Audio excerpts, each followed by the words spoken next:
بسم اللہ الرحمن الرحیم، السلام علیکم۔ کیسے ہیں؟ ٹھیک ہیں بھائی؟ اور کتنی مبارک صبح ہے ماشاءاللہ۔ کتنا ایسا موسم پوری دنیا میں اس وقت کہیں نہیں ہوگا سوائے بیت اللہ اور مسجد نبوی کے، اور دنیا میں اس وقت سب سے بابرکت جگہ یہ ہے۔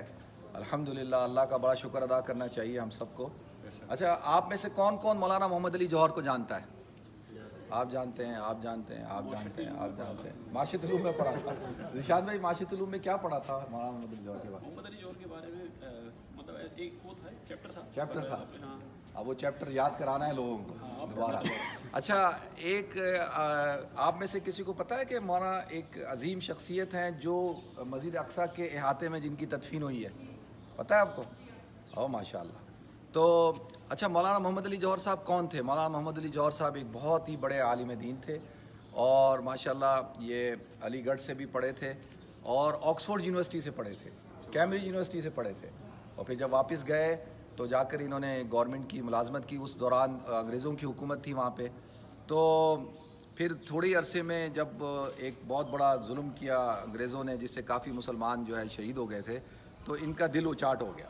انہوں نے جاب واب چھوڑی، اور چھوڑنے کے بعد ایک رسالہ نکالا جس کا نام تھا کامریڈ رسالہ نکالا، انگلش زبان کے اندر۔ اب آپ بتائیں، انگلش زبان کے اندر، اور وہ کامریڈ رسالہ جو ہے نا، اس وقت کا وائسرائے بھی پڑھتا تھا، یعنی سارے پڑھتے تھے، تو اس کے اندر وہ انقلابی تحریریں لکھتے تھے۔ اور پھر حالات ایسے ہوئے، پیسہ نہ ہونے کی وجہ سے ان کو وہ بند کرنا پڑا۔ اور پھر اس کے بعد وہ علی گڑھ یونیورسٹی میں جب وہ سر سید احمد خان صاحب کی بڑی تحریک شروع ہوئی تھی، اور سر سید احمد خان صاحب کا فلسفہ یہ تھا۔ آپ میں سے کوئی سر سید احمد خان کو جانتا ہے؟ سید احمد خان کو جانتے ہیں نا آپ؟ علی گڑھ کے جو بانی تھے، سید احمد خان نام تھا، سر کا خطاب انگریزوں نے ان کو دیا تھا۔ تو انہوں نے ایک نعرہ لگایا تھا کہ فلسفہ میرے دائیں ہاتھ میں، اور سائنس میرے بائیں ہاتھ میں، اور لا الہ الا اللہ محمد رسول اللہ کا تاج ہمارے ماتھوں پہ۔ تو یہ تحریک لے کے وہ شروع ہوئے تھے نا، کتنا خوبصورت نعرہ نا، فلسفہ، سائنس، اور لا الہ الا اللہ محمد رسول اللہ۔ اور ان کا نظریہ تھا کہ بھائی مسلمان اس وقت تک ترقی نہیں کر سکتا جب تک کہ وہ انگلش حاصل پڑھے نہیں۔ اور یہ اور مولانا رشید احمد گنگوئی رحمۃ اللہ علیہ ہم اثر ہیں۔ تو مولانا رشید احمد گنگوئی رحمۃ اللہ علیہ کا یہ نظریہ تھا کہ بھئی ہندوستان میں انگریز نے حکومت کر لی ہے، اور جب وہ آزادی کی ریشمی رومال تحریک ناکام ہو گئی، جس میں مسلمانوں کو شکست ہو گئی تھی، تو انہوں نے کہا کہ اب ہم شکست تو کھا چکے ہیں، اب ہمیں اپنے دین کی حفاظت کرنی ہے۔ تو دین کی حفاظت کے لیے انہوں نے دارالعلوم دیوبند کی بنیاد رکھی، اور سر سید نے کہا کہ نہیں، ہمیں جو ہے وہ انگلش پڑھنی ہے، اور سائنس اور فلسفہ جیسے میں نے آپ کو بتایا۔ تو انہوں نے علی گڑھ کی بنیاد رکھی۔ تو مولانا محمد علی جوہر علی گڑھ میں پھر پڑھانا بھی شروع ہو گئے، اور پھر تھوڑی عرصے میں، کیونکہ مولانا محمد علی جوہر صاحب ذرا انقلابی آدمی تھے، سر سید ذرا ڈیفرنٹ آدمی تھے، وہ ذرا جہاد کے اور ان سب چیزوں کو نہیں مانتے تھے۔ لیکن مولانا محمد علی جوہر صاحب تو خلافت مومنٹ جب چلی ہے تو خلافت مومنٹ کو انہوں نے لیڈ کیا، مولانا محمد علی اور مولانا شوکت علی۔ تو انہوں نے پھر ایک میگزین نکالا تھا جس کا نام تھا ہمدرد۔ ہمدرد کون جانتا ہے؟ ہمدرد کو جانتے ہیں آپ؟ ہمدرد کون ہے؟ ہمدرد کیا ہے؟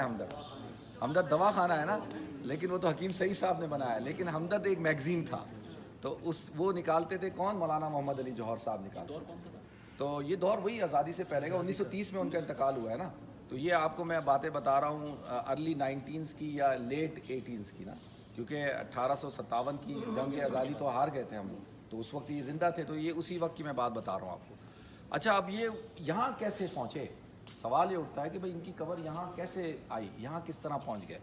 تو وہ اکثر جاتے تھے، ایک بڑی گول میز کانفرنس ہوئی خلافت مومنٹ کے حوالے سے، اور ایک بہت بڑا مقدمہ چلا تھا کراچی کے اندر، خالد دینہ ہال کے اندر، آپ کو پتہ ہے؟ مولانا محمد علی جوہر صاحب نے وہ لڑا تھا، اور بڑے زبردست انگلش بولتے تھے، ایسی بولتے تھے کہ انگریز بھی پاگل ہو جاتے تھے۔ تو لوگوں نے کہا کہ آپ کدھر مولانا بن گئے، آپ کو تو بیرسٹر بننا چاہیے تھا۔ انہوں نے کہا مولانا کی کوئی عزت نہیں ہو رہی تو بیرسٹر کی کہاں سے عزت ہوتی ہے؟ تو تم لوگ میری ابھی عزت نہیں کرتے تو اس وقت کیا کرنی تھی؟ تو ان کے گول میز کانفرنس کے لیے وہ جب گئے ہیں انگلینڈ، تو وہاں پہ ان کی طبیعت بہت خراب ہوئی، اور طبیعت خراب ہونے کی وجہ سے ان کو اندازہ ہو گیا کہ بھئی اب میرے مرنے کا وقت قریب آ گیا۔ تو انہوں نے یہ کہا اپنے ساتھیوں کو کہ اگر میں انگلینڈ میں مر جاؤں، یہ 1930 کی بات ہے، کب کی؟ 1930 کی بات ہے، کہ اگر میں مر گیا تو مجھے اس ظالم اور جابر جو ہمارے قابض ملک ہے نا، انگلینڈ تو قابض تھا نا ہندوستان پہ، تو اس ملک میں مجھے دفن نہیں کرنا۔ اور یہ وصیت کی، اور وہ مر گئے۔ اب کہاں دفن کریں ان کو، کیا کریں؟ تو اس وقت کی، کیونکہ وہ معتمر عالم اسلامی جو تھی، اور جو سعودی عرب کا بادشاہ تھا، اس کا نام سلطان بن سعود تھا، ایسا کوئی نام تھا، تو اس نے وہ منعقد کی تھی. تو انہوں نے ابھی ان کا بھی اسٹارٹنگ ٹائم تھا، جو سعود ہے نا ان کا بھی بالکل اسٹارٹنگ پیریڈ تھا، کیونکہ 1923 میں وہ لوگ آئے نا، تو ان کے بھی ابھی 7-8 سال ہی ہوئے تھے.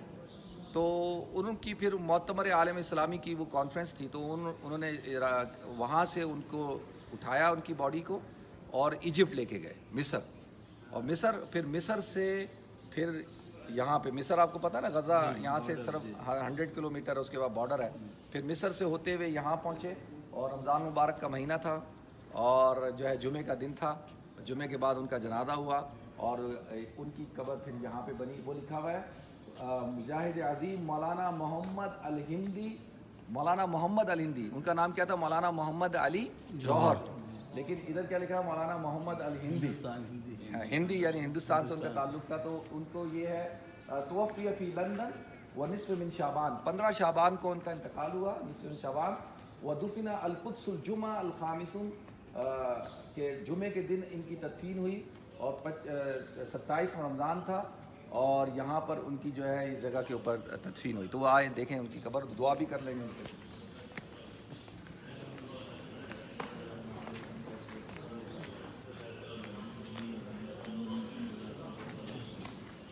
یہ حضرت مولانا محمد علی جوہر رحمۃ اللہ علیہ کی قبر مبارک ہے مسجد اقصیٰ کے احاطے کے اندر. اور دعا کریں اللہ تعالیٰ ان کے درجات کو بلند فرمائے، اللہ تعالیٰ ان کی مغفرت فرمائے، اللہ تعالیٰ ان کو جنت الفردوس کے اعلیٰ مراتب عطا فرمائے، اور ان کی جو خدمات ہیں اسلام کے لیے، مسلمانوں کے لیے، اس کو قبول فرمائے، اجر عظیم عطا فرمائے. اور اللہ ہمیں بھی اپنی دین کی سربلندی کے لیے، دین کی محنت کے لیے اللہ ہم سب کو قبول فرمائے. سبحان ربک رب العزت عما یصفون وسلام علی المرسلین والحمد للہ.